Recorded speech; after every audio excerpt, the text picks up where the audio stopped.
నవమాసాల ప్రయాణం తర్వాత పసిబిడ్డ కేర్మనే ఏడుపు ఇంటిల్లిపాదిని ఆనందంలో ముంచెత్తుతుంది.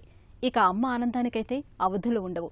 అయితే నెల నిండకుండానే కాన్పైనప్పుడు, బిడ్డ తక్కువ బరువుతో పుట్టినప్పుడు ఆ పసికందుకు మన లోకంలో అడుగడుగునా సమస్యలు ఎదురవుతూ ఉంటాయి. ముఖ్యంగా ఊపిరితిత్తులు తగినంతగా అభివృద్ధి చెందకపోవడంతో బిడ్డకు తగినంత ప్రాణవాయువు అందని పరిస్థితి ఎదురవుతూ ఉంటుంది. ఊపిరి తీసుకోవడానికి బాగా ఇబ్బంది పడుతూ ఉంటారు.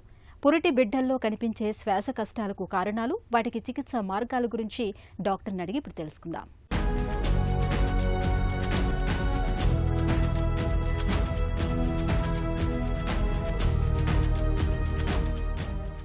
ఆక్సిజన్ మనకు ప్రాణాధారం.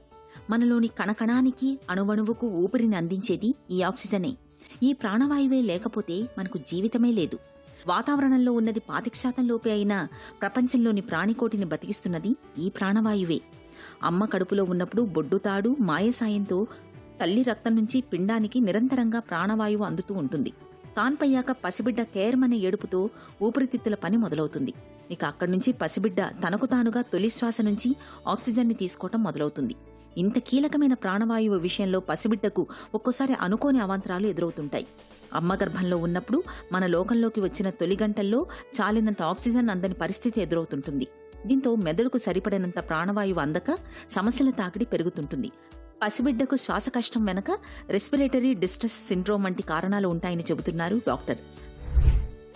రెస్పిరేటరీ డిస్ట్రెస్ అంటే మామూలుగా పుట్టిన పిల్లలు వెంటనే ఏడుస్తారు. ఆ ఏడవడం వల్ల వాళ్ళకి బ్రీతింగ్ అన్నది మొదలవుతుంది.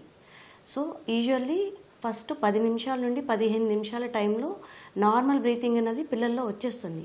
కొంతమంది పిల్లలకి ఈ బ్రీతింగ్ తీసుకోవడం వల్ల చాలా ఇబ్బంది వచ్చి ఆయాస పడుతూ ఉంటారు. కొంతమందికి శ్వాస తీసుకునేటప్పుడు శబ్దం వస్తుంది, కొంతమందికి రిట్రాక్షన్స్ వస్తాయి. అంటే పక్కటెముకలు మజిల్స్ హెల్ప్తో వాళ్ళు బ్రీతింగ్ తీసుకుంటారు. ఇలాంటి కండిషన్స్ ఉంటే మనం రెస్పిరేటరీ డిస్ట్రెస్ ఉందని చెప్పి అనుకోవచ్చు. నెలలు నిండకుండా పిల్లలు పుట్టారంటే వాళ్ళ ఊపిరితిత్తులు ఆ నెలకి అనుసంధానంగా ఎదుగుతాయి. సో అలా ఇమ్మెచ్యూర్ బేబీస్లో సర్ఫాక్టెంట్ అన్నది సాధారణంగా రిక్వైర్డ్ అమౌంట్లో ఉండదు. అలాంటి పిల్లలకి ఈ రెస్పిరేటరీ డిస్ట్రెస్ అన్నది ఉంటుంది. అలాంటి పిల్లలకి మనం సర్ఫాక్టెంట్ అన్నది బయట నుండి ఊపిరితిత్తులోకి ఇవ్వాల్సి వస్తుంది. ఇప్పుడు నెలలు నిండిన పిల్లల్లో కూడా ఇలా ఆయాసం వచ్చే అవకాశం ఉంటుంది. తల్లికి ఏమైనా ఉమ్మనీరులో ఇన్ఫెక్షన్ ఉన్నా, లేకుంటే తల్లికి ఏమన్నా డయాబెటీస్ ప్రెగ్నెన్సీ టైంలో ఉన్నా ఇలాంటి అవకాశాలు ఉన్నాయి. ఓన్లీ ఊపిరితిత్తులతోనే కాదు, గుండెలో ఇబ్బందులు ఉన్నా, పొట్టలో పేగులకు ఇబ్బంది ఉన్నా, బ్రెయిన్లో ఇబ్బందులు ఉన్నా, రక్తం సరైన మోతాదులో లేకపోయినా, ఎనీమియా ఉన్నా, ఏమన్నా సెప్సిస్ ఉన్నా సరే ఈ రెస్పిరేటరీ డిస్ట్రెస్ అన్నది నవజాత శిశువుల్లో వచ్చే అవకాశం ఉంటుంది. పసిబిడ్డకు శ్వాస కష్టాలు ఎదురవడానికి వెనక ఇటు తల్లి వైపు నుంచి అటు బిడ్డ వైపు నుంచి కూడా చాలా కారణాలే కనిపిస్తాయి. ముఖ్యంగా నెలలు నిండకుండానే పుట్టిన పిల్లల్లో ఊపిరితిత్తులు సరిగ్గా అభివృద్ధి చెంది ఉండవు. దీంతో వారిలో సర్ఫాక్టెంట్ అనే ఒక పదార్థం తక్కువగా ఉంటుంది. ఇక నెలలు నిండిన తర్వాత పుట్టిన పిల్లలు అమ్మ కడుపులో ఉన్నప్పుడు పొరపాటున విరేచనాన్ని మింగినప్పుడు కూడా ఊపిరితిత్తుల్లో మెకోనియం ఆస్పిరేషన్ అనే సమస్య ఏర్పడుతుంటుంది.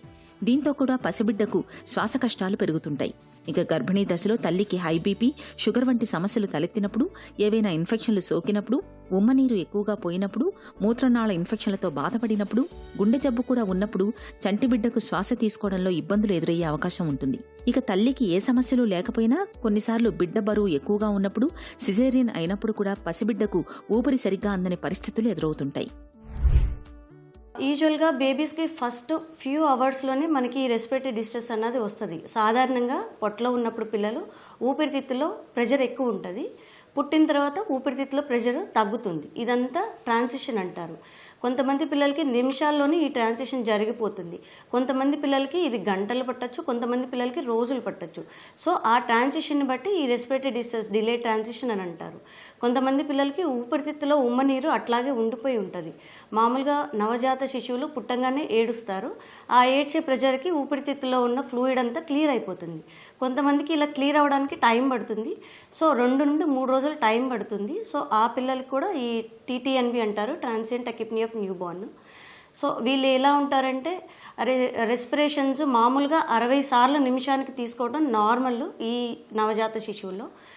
మోర్ దెన్ 60 తీసుకుంటున్నారంటే మన రెస్పిరేటరీ డిస్ట్రెస్ ఉందని అనుకోవాలి.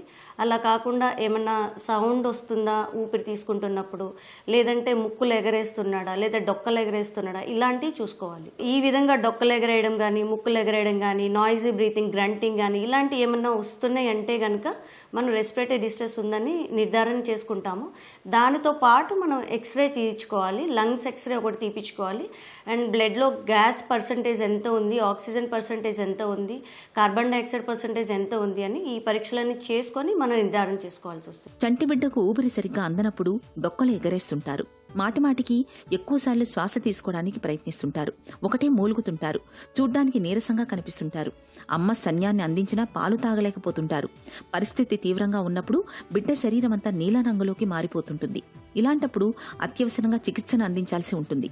బిడ్డకు ఊపిరి అందనప్పుడు సాధారణ రక్త పరీక్షలతో పాటు ఏబీజీ, ఎక్స్రే వంటి పరీక్షలు చేస్తారు. నెలలు నిండకుండా పుట్టిన పిల్లలకు, నెలలు నిండిన తర్వాత పుట్టిన పిల్లలకు ప్రత్యేకంగా స్కోరింగ్ సిస్టమ్ ఉంటుంది. వాటి సాయంతో డాక్టర్లు ఊపిరితిత్తుల్లో సమస్య తీవ్రతను అంచనా వేసి తదనుగుణంగా చికిత్సను మొదలు పెడతారు. ఈ ట్రీట్మెంట్ అన్నది మనం వయసును బట్టి ఆధారపడి ఉంటుందండి. నెలలు నిండకుండా పుట్టిన పిల్లలకి స్వతహాగా లంగ్స్ అనేది ఇమ్మెచ్యూర్గా ఉంటాయి. సో మనం ఆ లంగ్స్ని విచ్చుకునేలాగా చేయడానికి ప్రెజర్ సపోర్ట్ పెట్టాలి. ఆ రెస్పిరేటరీ డిస్ట్రెస్ ఎట్లా ఉంది, తక్కువ శాతం ఉందా, మోడరేట్గా ఉందా, సివియర్గా ఉందా అని చెప్పి. మోడరేట్గా ఉందంటే మనం డెలివరీ రూమ్లో ఇచ్చుకునే సీపాప్ ఒకటి పెట్టుకొని చూడొచ్చు. అప్పుడు కూడా తగ్గట్లేదు అంటే కనుక మనం బేబీని ఐసీయూకి షిఫ్ట్ చేసుకొని సీపాప్ మిషన్ అన్నది పెట్టుకొని ఎక్స్రే చూసుకొని బేబీ క్లినికల్ కండిషన్ చూసుకొని ఎంతవరకు ఆక్సిజన్ అవసరం పడుతుంది చూసుకొని ఊపిరితిత్తులు విచ్చుకోవడానికి కావాల్సిన మందు సర్ఫాక్టెంట్ అన్నది ఇవ్వాల్సి వస్తుందా లేదా అన్నది చూసుకొని అది ఇవ్వాల్సి వస్తుంది.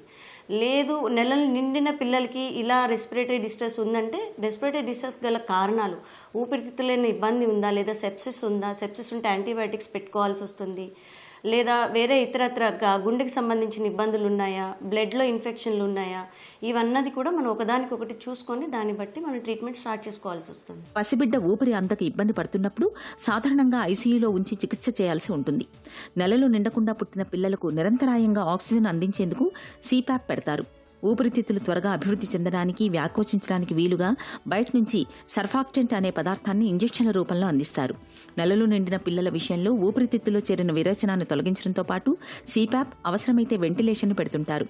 ఇక నెలలు నిండకుండానే పురిటి నొప్పులు మొదలైనప్పుడు తల్లికి యాంటీనేటల్ స్టెరాయిడ్ ఇంజెక్షన్లను 4 మోతాదుల్లో ఇవ్వడం వల్ల సర్ఫాక్టెంట్ పదార్థం తగినంత మోతాదులో పెరుగుతుంది. దీంతో పుట్టబోయే పిల్లల్లో ఊపిరితిత్తులు బాగా అభివృద్ధి అవుతాయి. ఇక గర్భిణీ దశలో తరచుగా డాక్టర్ని కలుస్తూ అవసరమైన పరీక్షల్ని చేయించుకుంటూ ఉండాలి.